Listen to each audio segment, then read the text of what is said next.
They call it the Green New Deal.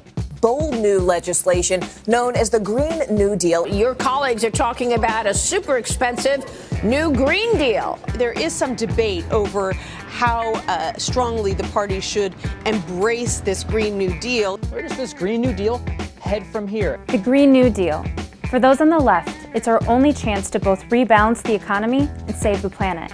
Climate change and our environmental challenges are one of the biggest existential threats to our way of life, not just as a nation, but as a world.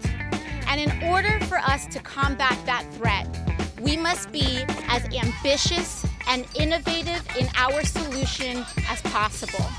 For those on the right, it's a crazy socialist pipe dream that would rob Americans of everything from flights to cars. What they are proposing is so outrageously expensive and cost prohibitive, even they acknowledge that if we confiscated all the billionaires' wealth, it still wouldn't be able to pay for this mess of theirs. But what exactly is the Green New Deal proposing? And how realistic is it?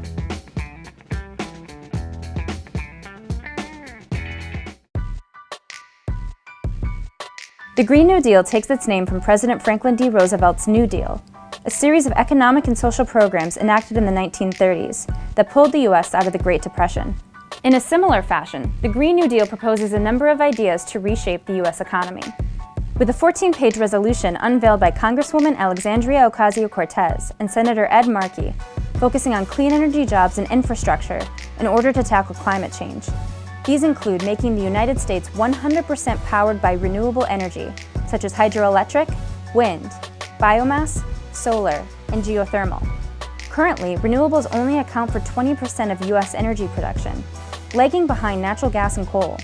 But eliminating carbon emissions within 10 years is likely to prove extremely difficult without both massive government spending and some sort of major technology advance. The deal also looks beyond climate change, proposing high-quality healthcare, affordable housing, and economic security for all U.S. citizens. This would come about through trillions of dollars worth of large-scale public investments and a federal jobs guarantee. That is, anyone who wanted a job paying at least $15 an hour with good benefits would be entitled to one. All the while, proponents of the Green New Deal want to make sure that the most vulnerable in society, whether it be low-income communities, indigenous communities, or communities of color, are not adversely hit by these radical economic changes. Talk of a Green New Deal has captured the imagination of many Americans, and it's attracted high-profile political support as well, with a number of Democratic contenders for 2020, such as Kamala Harris, Kirsten Gillibrand, Amy Klobuchar, and Cory Booker. The fact that such a radical idea is being endorsed by mainstream Democratic figures shows just how much efforts to tackle climate change have entered mainstream political thought, and a lot of that is because of voters.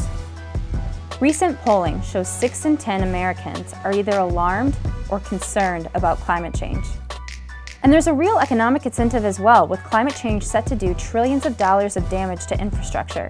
For example, every year wildfires will likely burn twice as much forested area by 2050 as they do today. But despite the high-profile push, not all Democrats are on board. House Speaker Nancy Pelosi has been giving little time to the activists within her own party so far. And Republicans, of course, have been forthright with their hatred of the idea. From a transportation standpoint, if you look at the Green New Deal, it's fantasy land. There's another victim of the Green New Deal, it's ice cream. Livestock will be banned. Say goodbye to dairy, to beef, to family farms, to ranches. Americans' favorites like cheeseburgers and a milkshake will become a thing of the past. To put it mildly, the Green New Deal is ambitious. To frame it more accurately, it's an unworkable pie-in-the-sky attempt to reshape every aspect of everyday Americans' lives. What is this Green New Deal? Answer: radical environmental socialism. Even the president has attacked the idea. But perhaps nothing is more extreme than the Democrats' plan to completely take over American energy and completely destroy America's economy through their new $100 trillion Green New Deal. And it's no surprise. Using government to intervene in the economy and fight climate change is a political cocktail of everything the GOP is against. And the fact it is such a broad idea at the moment means Republicans can present a whole host of nightmare scenarios if it is enacted. Resistance to the Green New Deal mainly boils down to one fundamental question: how are we going to pay for it? Taxes seem the most likely, whether it be a carbon tax, a financial transactions tax, or raising income tax rates up to 70% on the ultra-wealthy. Democrats could also point out the hypocrisy of Republicans when it comes to spending vast amounts of money, be it for the military, tax cuts for the wealthy, or a border wall. Winning over the public is the other problem. Despite the majority of Americans wanting to tackle climate change and create green new jobs, the right-wing smear campaign that has already begun against the Green New Deal will make it difficult to win over the hearts and minds of the American public. But that is unlikely to stop those pushing for action to continue banging the drum for a Green New Deal. With momentum clearly behind them, the challenge now is to turn the lofty ideas proposed into concrete policies that can be enacted the next time a Democrat enters the White House.